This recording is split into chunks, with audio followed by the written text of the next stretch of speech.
Hello बच्चों, स्वागत है आपका अपने ऑनलाइन प्लेटफॉर्म फितूर ऑनलाइन क्लासेस पर। मैं सोनू कुमार आज फिर आप लोगों के लिए साइंस का सॉल्यूशन लेके आया हूं।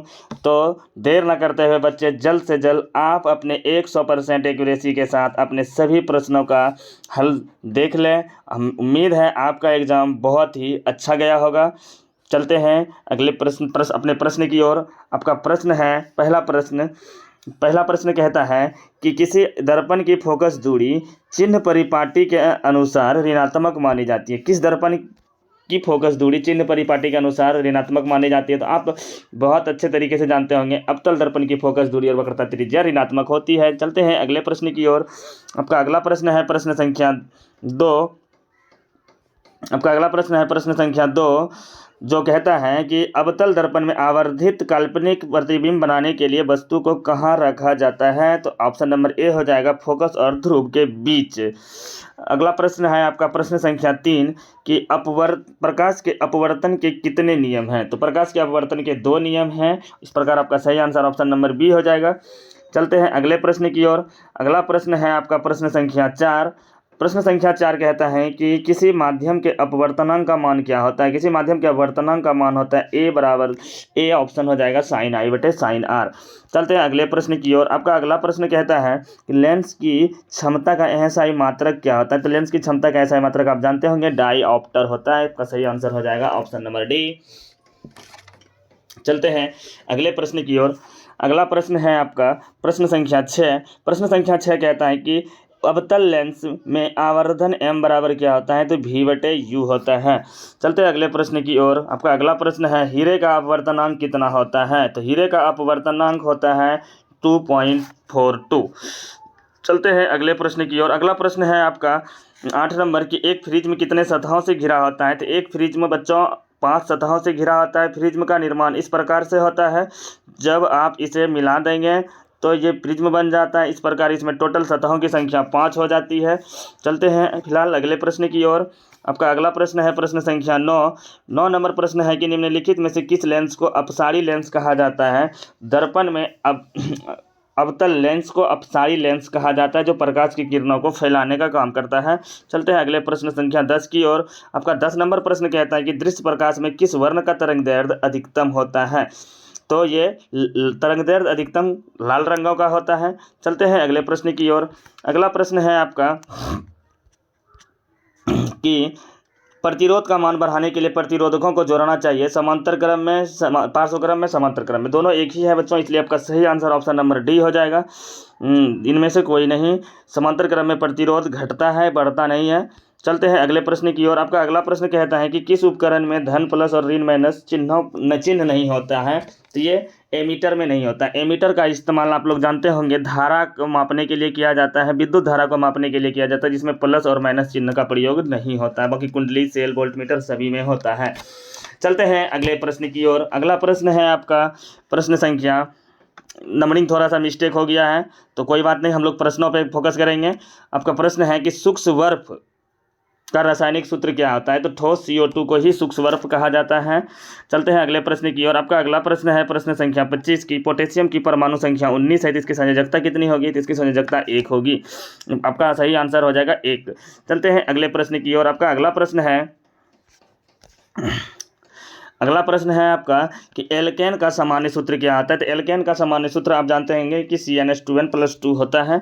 चलते हैं अगले प्रश्न की ओर। अगला प्रश्न है आपका कि फ्लोरीन की परमाणु संख्या क्या होती है? तो ऑप्शन नंबर ए सही हो जाएगा, 9। फ्लोरीन की परमाणु संख्या 9 होती है। चलते हैं अगले प्रश्न की ओर। अगला प्रश्न है आपका कि कोई विलयन लाल लिटमस को नीला कर देता है। कोई विलयन लाल लिटमस को नीला कर देता है, तो इस विलयन का pH मान क्या होगा? तो आप जानते होंगे लाल लिटमस को नीला कर देता है, और नीला फॉर्मूला एक याद रखना होगा, जिसमें से अम्ल जो है नीला को लाल कर देता है, लेकिन यहाँ कह रहा है कि लाल लिटमस को नीला कर रहा है, इसका मतलब क्षार होगा। तो इसकी pH मान क्षार होगा, क्षार का 7 से अधिक होता है। इस प्रकार आपका सही आंसर ऑप्शन नंबर बी हो जाएगा। चलते हैं अगले प्रश्न की ओर।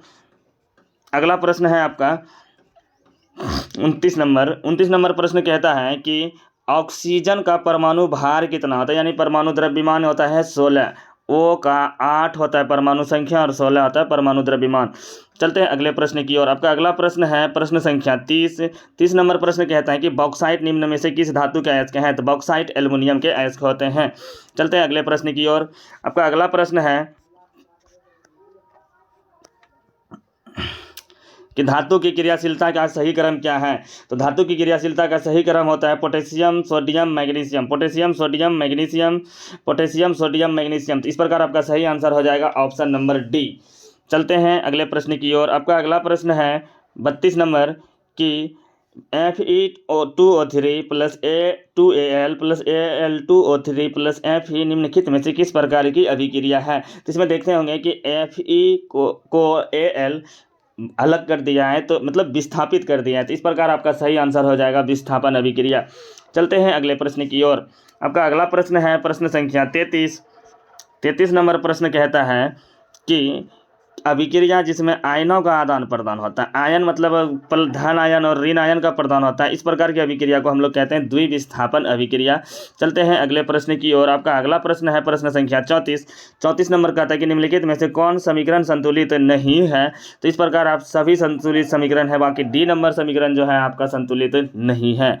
चलते हैं अगले प्रश्न की ओर। आपका अगला प्रश्न है 35 नंबर प्रश्न कहता है कि किसी भी विलयन का पीएच मान होता है, किसी उदासीन विलयन का पीएच मान होता है। तो आप जानते होंगे किसी उदासीन विलयन का पीएच मान 7 होता है।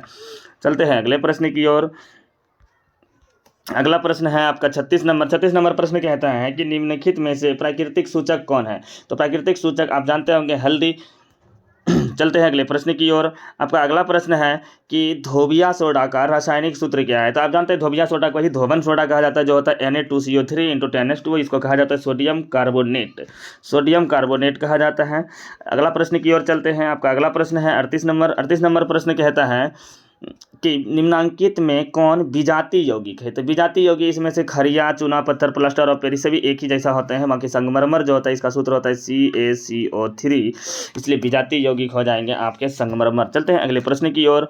आपका अगला प्रश्न है 39 नंबर प्रश्न कहता है कि सबसे कठोर प्राकृतिक पदार्थ आप जानते होंगे हीरा होता है। चलते हैं अगले प्रश्न की ओर। आपका अगला प्रश्न है 40 नंबर की निम्नांकित में से कौन सा लाल लिटमस पत्र को नीला कर देता है? अनीला, फिर तो क्षार ही हो गया। तो क्षार का संकेत क्या होता है? OH-। इस प्रकार आपका सही आंसर हो जाएगा बी। चलते हैं अपने अगले प्रश्न की ओर। आपका अगला प्रश्न है प्रश्न संख्या 41 नंबर प्रश्न कहता है कि CaOCl2 का प्रचलित साधारण नाम क्या होता है? तो आप जानते होंगे इसी को ब्लीचिंग पाउडर या विरंजक चूर्ण कहा जाता है। चलते हैं अगले प्रश्न की ओर। आपका अगला प्रश्न है कि आयोडीन युक्त नमक है। तो आप दोनों में देख सकते हैं आयोडीन है, तो दोनों आयोडीन युक्त नमक है। इस प्रकार आपका सही आंसर हो जाएगा ऑप्शन नंबर ए और बी दोनों। चलते हैं अगले प्रश्न की ओर। आपका अगला प्रश्न है प्रश्न संख्या 43 नंबर प्रश्न कहता है कि मिश्र धातुओं जिसमें Cu 90% है और Sn 10% है, उसका नाम है। आप जानते होंगे Cu + Sn से कांसा का निर्माण होता है, इसलिए आपका सही आंसर हो जाएगा ऑप्शन नंबर डी। चलते हैं अगले प्रश्न की ओर। आपका अगला प्रश्न है ऑक्सीजन गैस के एक अणु के 2 परमाणुओं के बीच कितने आबंध पाए जाते हैं? तो ऑक्सीजन गैस O, इसका एक परमाणु अणु होता है O2। इसमें ऑक्सीजन हमेशा डबल बॉन्ड के साथ जुड़ता है, तो एक बॉन्ड इधर एक बॉन्ड इधर। तो इस प्रकार आपका सिंगल बॉन्ड, दोनों अणु आपस में सिंगल बॉन्ड के साथ जुड़ता है।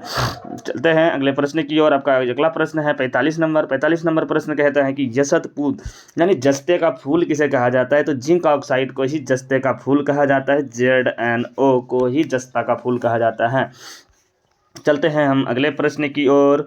आपका अगला प्रश्न है प्रश्न संख्या 46 प्रश्न संख्या कहता है कि उच्च वसी अम्लों के सोडियम लवण कहलाते हैं साबुन। क्या कहलाते हैं? साबुन कहलाते हैं। उच्च वसी अम्लों के सोडियम लवण साबुन कहलाते हैं। चलते हैं अगले प्रश्न की ओर। आपका अगला प्रश्न है 47 नंबर का प्रश्न कहता है कि निम्नलिखित में से कार्बोनिल समूह का संकेत कौन सा होता है? तो CO। कार्बोनिल समूह का संकेत क्या होता है? CO। चलते हैं अपने अगले प्रश्न की ओर। आपका अगला प्रश्न है प्रश्न संख्या 48 नंबर प्रश्न कहता है कि निम्नलिखित कार्बन यौगिकों में से कौन सा एल्काइन है? तो एल्काइन आइन तो किस में जुटा हुआ है? तो आप देख रहे हैं एसिटिलीन गैस है, मेथेन। तो इसमें से ऑप्शन आपका सही हो जाएगा सी, एथाइन। एसिटिलीन ही को ही कहा जाता है। चलते हैं अगले प्रश्न की ओर। आपका अगला प्रश्न है कि कार्बन हाइड्रोजन से संयोग कर बनाता है, क्या बनाता है? तो हाइड्रोकार्बन बनाता है।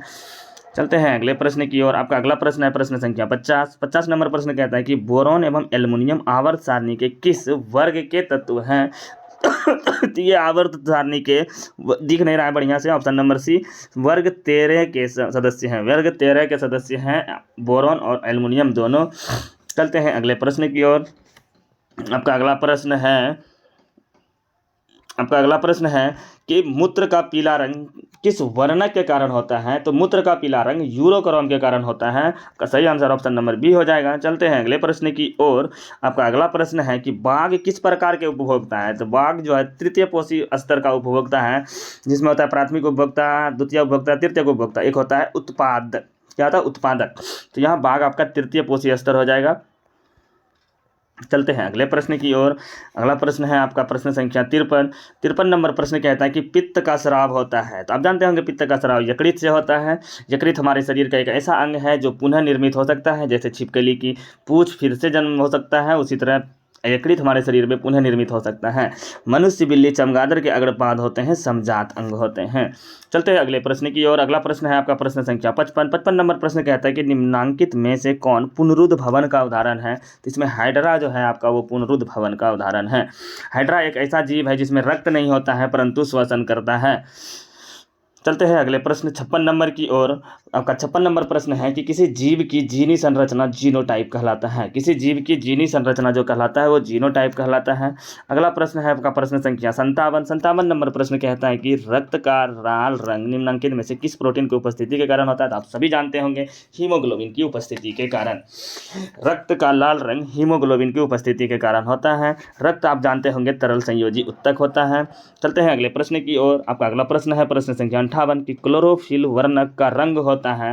तो आप जानते होंगे क्लोरोफिल वर्णक का रंग हरा होता है। चलते हैं अगले प्रश्न की ओर। आपका अगला प्रश्न है दांत का कठोरतम भाग कहलाता है। तो दांत का कठोरतम भाग यानी सबसे मजबूत भाग एनामेल कहलाता है और मज्जा गुहा दांत के बीच में पाया जाता है। चलते हैं अगले प्रश्न की ओर। आपका अगला प्रश्न है प्रश्न संख्या 63 नंबर प्रश्न कहता है कि निम्नांकित में से कौन पर्यावरण का हिस्सा है? तो वायुमंडल, जलमंडल, स्थलमंडल सभी जो है वो पर्यावरण के हिस्सा हैं। चलते हैं अगले प्रश्न की ओर। आपका अगला प्रश्न है 64 नंबर कि एक वन पारिस्थितिक तंत्र में कितने पोषीय स्तर होते हैं? तो आप जानते होंगे 3 पोषीय स्तर होते हैं, प्राथमिक उपभोक्ता, द्वितीय उपभोक्ता और तृतीय उपभोक्ता।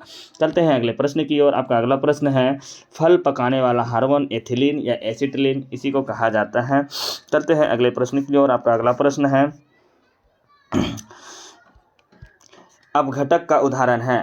अपघटक का उदाहरण आप जानते होंगे कि ये अपघटक को ही मतलब पारिस्थितिक तंत्र का अपमार्जक यानी सरप कहा जाता है, जो कवक होते हैं। अपघटक का उदाहरण इनमें से कवक हैं। चलते हैं अगले प्रश्न की ओर। अगला प्रश्न है आपका पृथ्वी पर ऊर्जा का मुख्य स्रोत क्या होता है? तो पृथ्वी पर ऊर्जा का मुख्य स्रोत सूर्य होता है। चलते हैं अगले प्रश्न की ओर। आपका अगला प्रश्न है कि गोबर छत्ता है। तो गोबर छत्ता एक मृत जीवी होता है, इसी को कवक भी कहा जाता है। आपका अगला प्रश्न है ओजोन का आणविक सूत्र O3 होता है। ओजोन का आणविक सूत्र O3 होता है। ओजोन का निर्माण कैसे होता है बच्चों? तो जब ऑक्सीजन हमारे वायुमंडल में उपस्थित होता है और वो परावैंगनिक किरणों से अभिक्रिया कर लेता है तो इससे निर्माण हो जाता है O3 का, ओजोन का। चलते हैं अगले प्रश्न की ओर। आपका अगला प्रश्न है प्रश्न संख्या 68 नंबर प्रश्न कहता है कि कवक में पोषण की कौन सी विधि होती है? तो ये कवक जो होते हैं वो मृत जीवी पोषी होते हैं, मरे सड़े गले चीज़ों को खाते हैं। चलते हैं अगले प्रश्न की ओर। इसीलिए तो इसे कहा जाता है पारिस्थितिक तंत्र का अपघटक। पारिस्थितिक तंत्र में ऊर्जा का प्रवाह जो होता है वो एक दिशी होता है। एक दिशी कहने का मतलब है तो सूर्य से हमें ऊर्जा प्राप्त होती है, ना कि हमसे सूर्य को ऊर्जा प्राप्त होती है, इसलिए इसको कहा जाता है एक दिशी। चलते हैं अगले प्रश्न की ओर। आपका अगला प्रश्न है प्रश्न संख्या 70 नंबर प्रश्न कहता है कि मानव हृदय में कितने कोष्ठ पाए जाते हैं? तो आप जानते होंगे मानव हृदय में 4 कोष्ठ पाए जाते हैं, बायां आलिंद, दायां आलिंद, बायां निलय और दायां निलय। 1 2 3 4 इस तरह से 4 कोष्ठ पाए जाते हैं। चलते हैं अगले प्रश्न की ओर। आपका अगला प्रश्न है प्रश्न संख्या 71 नंबर प्रश्न कहता है कि विकासी दृष्टिकोण से किससे अधिक समानता रखते हैं हम? तो हम चिंपैंजी से सबसे अधिक समानता रखते हैं। चलते हैं अगले प्रश्न की ओर। आपका अगला प्रश्न प्रश्न है प्रश्न संख्या 75 नंबर प्रश्न कहता है कि निम्नलिखित में से किस रंग की प्रकाश किरण संश्लेषण के लिए ज़्यादा प्रभावी होता है। तो ये लाल रंग की प्रकाश संश्लेषण के लिए ज़्यादा उपयोगी होता है। चलते हैं हम अपने अगले प्रश्न की ओर। आपका अगला प्रश्न है 76 नंबर प्रश्न कहता है कि ग्लूकोज के पूर्ण ऑक्सीकरण से क्या मुक्त होता है। CO2, ऊर्जा, H2O, इनमें से सभी। चलते हैं अगले प्रश्न की ओर। आपका अगला प्रश्न है प्रश्न संख्या 72 कि दूध से दही बनने में निम्नलिखित में से कौन सी अभिक्रिया होती है। तो किण्वन अभिक्रिया होती है। चलते हैं अगले प्रश्न की ओर, और ये रासायनिक अभिक्रिया भी होता है। आपका अगला प्रश्न है कि निम्नलिखित में से किससे रंध्र के छिद्र घिरे रहते हैं। तो रंध्र के छिद्र वात रंध्रों से घिरे रहते हैं। चलते हैं अगले प्रश्न की ओर। आपका अगला प्रश्न है प्रश्न संख्या 74 कि कौन सी श्वसन क्रिया में मुक्त होती है। श्वसन क्रिया में मतलब मुक्त यानी कि बाहर होती है। तो कार्बन डाइऑक्साइड CO2, और ग्रहण कौन सा होता है। तो हम जानते हैं O2। चलते हैं अगले प्रश्न की ओर। आप जानते हैं कार्बन डाइऑक्साइड कितना % निकलता है श्वसन क्रिया के दौरान। तो आपको पता होना चाहिए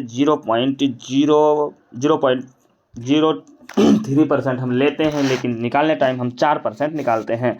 आपका अगला प्रश्न है 77 नंबर की कोशिका झिल्ली किस प्रकार की झिल्ली है। तो ये अर्धपरगामी झिल्ली है। चलते हैं फिलहाल अपने अगले प्रश्न की ओर कि आपका ATP का विस्तारित रूप क्या होगा। तो एडिनोसिन ट्राइफॉस्फेट ATP का यही ऊर्जा के खाद्य ऊर्जा के रूप में संग्रहित रहता है हमारे शरीर में ATP, जो समय समय पर हमारे कोशिकाओं में रक्त की सहायता से जाता है और ऑक्सीजन से अभिक्रिया करके ऊर्जा का निर्माण करता है ATP। आपका अगला प्रश्न है 79 नंबर प्रश्न कहता है कि स्टार्च की उपस्थिति की जांच किस विलयन से किया जाता है। तो आयोडीन से किया जाता है स्टार्च की उपस्थिति की जांच। आपका अगला प्रश्न है 80 नंबर प्रश्न कहता है प्रकाश संश्लेषण की दर निम्न में से किन कारकों पर निर्भर करते हैं।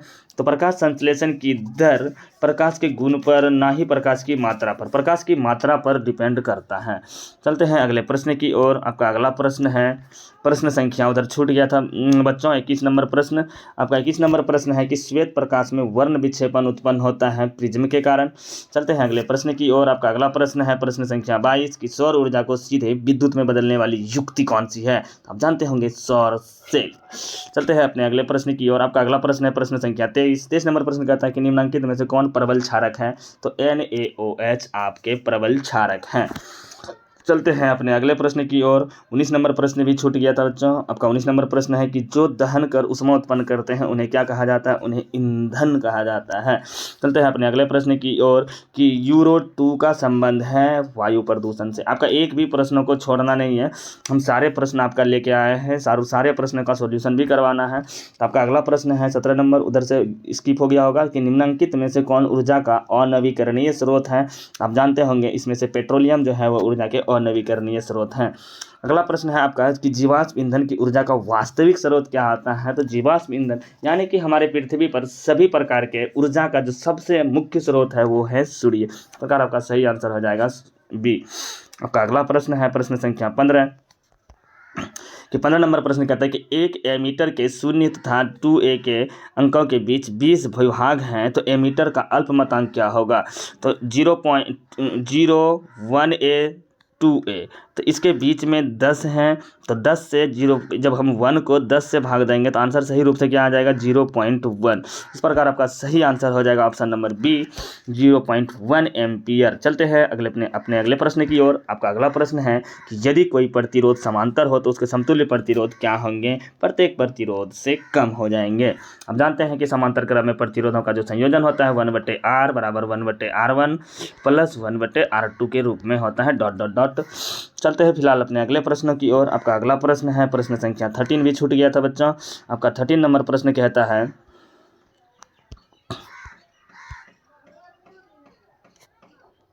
13 नंबर प्रश्न कहता है कि एक अभिसारी किरण पुंज दर्पण पर आपतित हो तो परावर्तित किरण पुंज कैसा होगा। तो ये अपसारी होगा। इस प्रकार से जब हम प्रकाश की किरणों को किसी सतह पर परावर्तित करेंगे तो ये फैलने टाइम में भी इस प्रकार से फैलती हुई निकल जाएगी, क्योंकि प्रकाश की किरणें जिस एंगल से आपतित होती है उसी एंगल से परावर्तित भी होती है। इसीलिए जब हम किसी अभिसारी किरण पुंज को किसी समतल सतह पर आपतित कराएंगे तो वो अभिसारी किरण पुंज के रूप में निकल जाएगी। चलते हैं अपने अगले प्रश्न की ओर। आपका अगला प्रश्न है प्रश्न संख्या 14 कि चुंबकीय फ्लक्स का SI मात्रक क्या होता है, तो आप जानते होंगे चुंबकीय फ्लक्स का एक्साई मात्रक वेबर होता है।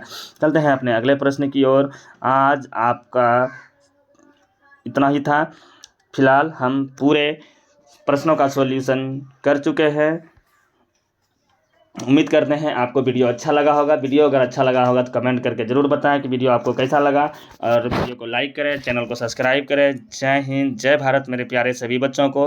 उम्मीद करता हूँ आपका कल का एग्ज़ाम भी आज के ही तरह ही बहुत अच्छा जाए। चलते हैं, बेस्ट ऑफ लक मेरे तरफ से सभी प्यारे बच्चों को। थैंक यू वीडियो को देखने के लिए, धन्यवाद। Bye bye, take care.